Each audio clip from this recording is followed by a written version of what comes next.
Sunday I went on an 11-hour drive. Something I have not done since my car blew up April last year. And it all stemmed from a comment made on my video 2 months ago. A lady in her 50s, 7 years ago, couldn't afford rent, went out and brought an old Caravan, and I mean an old Caravan, I've checked it out, and has spent that 7 years still in that old van. In Australia, winter, summer. I'm not sure what's worse, to be honest, summer or winter in Australia in a caravan. I've lived in a caravan twice, when I was 18 and when I was 35. And they're really hot in summer, and they're really miserable in winter, but you could always put a jumper on and a doona. But they are free. Like, as long as you can tow it, as long as you've got a vehicle on it, you can move between caravan parks. But when someone says to you they can no longer afford to rent, and the only thing left that they can do is spend what equivalent of a bond money buying an old caravan, it shows where this country of ours is at. And this is 2019 we're talking about. She started it then. She hasn't been able to get out of the cycle. This is not, because of COVID. This is not because of the global financial crisis or COVID debt or anything like that. This is pre-coronavirus. And that gets me onto another lady who commented on my video. I'm going to comment on her videos. Dani Chats. She was 57. So this is about, I'm going to guess 2018. Around 2018, she had 2 jobs, a mortgage, paying off an apartment, living what you would call the Australian dream. And everybody keeps telling me, we're getting 1,000 comments a week, some weeks on this channel. And a fair chunk are telling me the Australian dream is not to rent, not to live in a motorhome, but to own your own home, or at least be paying a mortgage off in your retirement. Well, Dani had all that. And then it was gone. She lost one job, and then quickly lost the second job. And the banks are only so willing to help, you know. She did all the right things.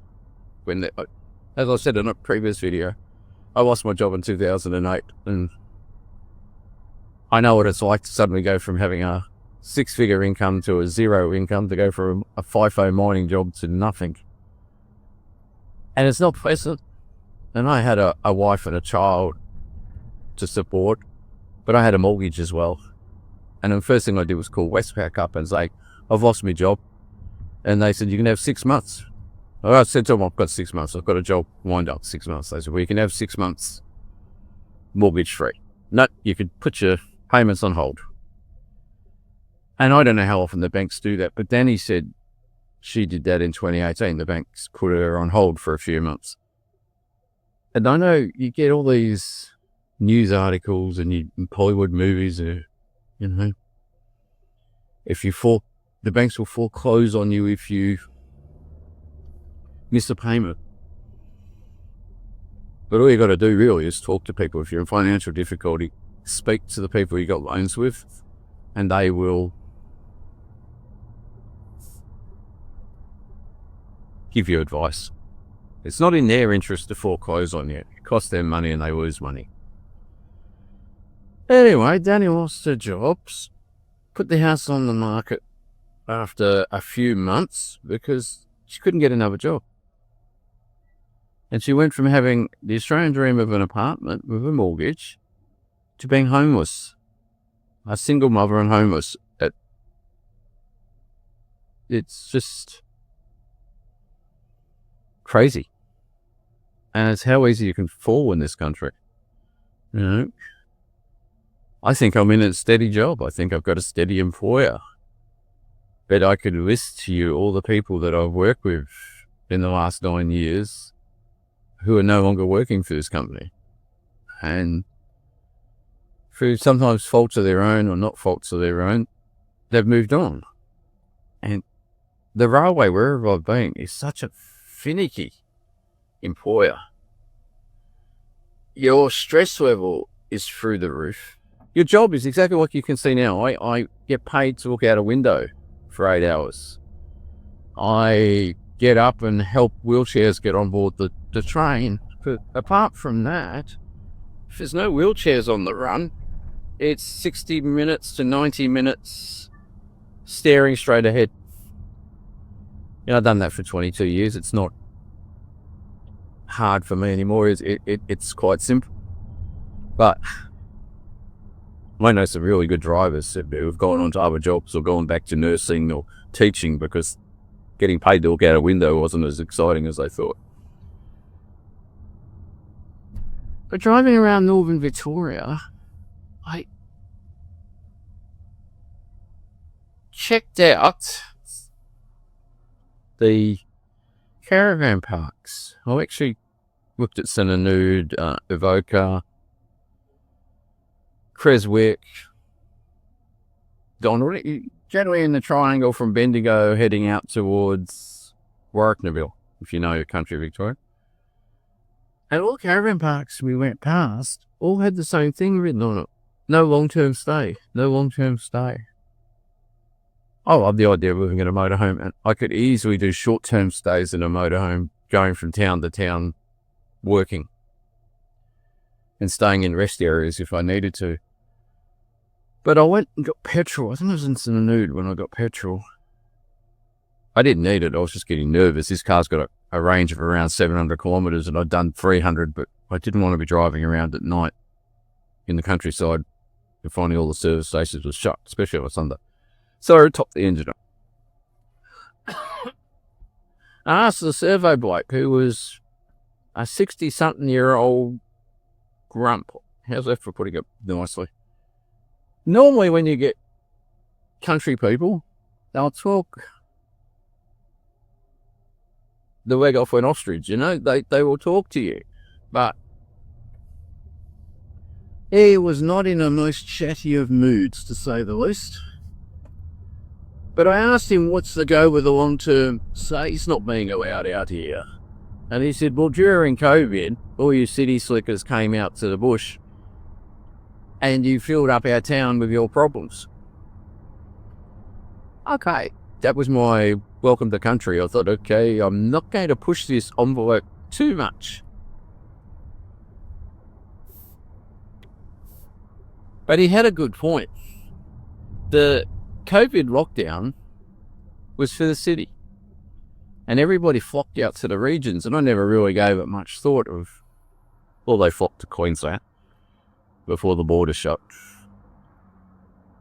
But with this lockdown, and we're talking the world's longest period of lockdown in Melbourne, if you're not aware, the caravan parks apparently had a problem. I don't know what it was. I've got some theories. You can tell me what sort of problems city slickers brought on the regions. But I think it's the fact that they came and then they left, and they left a big dent in the population. They left a big dent in the income of the towns. But they brought houses. Some of them brought houses. And we looked at a house that, if I had 380 grand in my pocket, I would have brought it then and then. But I had to look at the house, and I talked to the sales rep.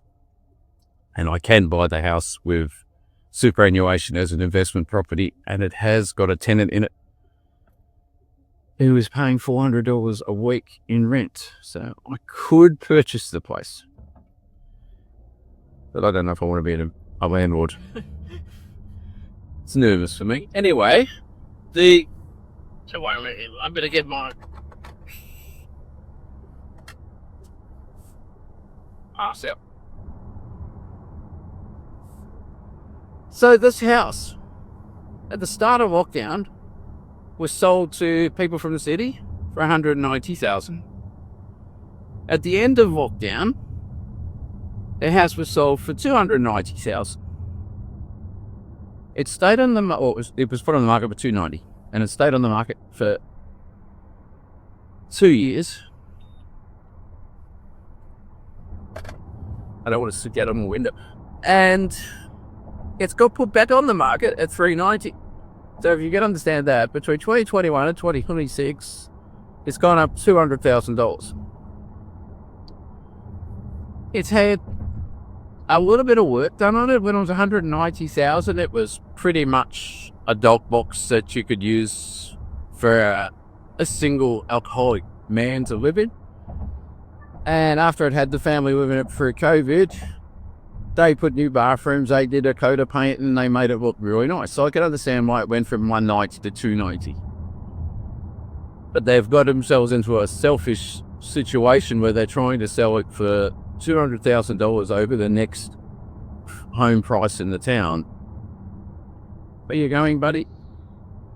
Oh, anyway, I'm not sure what that car's doing, but he's lost. It's an Uber. If you're missing your food, that was an Uber. So, my point is, the house, when I talked to the rep, who seemed rather frustrated and very nice and friendly, but rather frustrated with the owner. And they were explaining to me that it's effectively come on and off the market for 4 years and they can't sell it. It can't lower the price, but this is what they insist on having. I can see why he's not selling it. I can go next door and buy the same house that just needs a coat of paint for $250,000. But there's a COVID bubble in the real estate market. This is what the rep said. It's a COVID bubble. People brought homes cheaply from the city. Once COVID left and they could no longer work from home, they went back to the city within a year or so of COVID lockdown being ended. But then they wanted to buy homes back in Melbourne, and they expected the housing prices in these country towns of, 1,000 people or less, they expected that the country town price to have gone up. But a country town price is not going to go up if you don't have a hospital, you don't have a supermarket, you've got a part-time police station and a fire station. We've got we're talking basic towns, we're not talking cities, like we're not talking Bendigo or Ballarat or anything close. And it's an economy that is unsustainable. People on the media, 9-7, the news are talking about, if interest rate goes up, it's going to cause the housing market to crash. I think it's the COVID bubble that's going to cause the housing market to crash. These people have got themselves mortgaged to the hilt in Melbourne, and have got an investment property that, the one that we're looking at, $400 a week out there, it's not paying for their investment. You understand what I mean?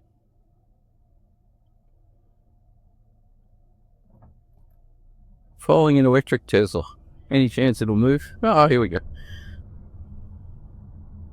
Well, that'll do my video for this week.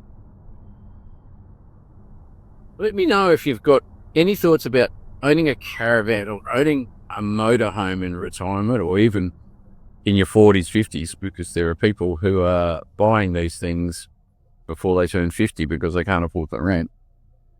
Let me know in the comments what you think. And is it worth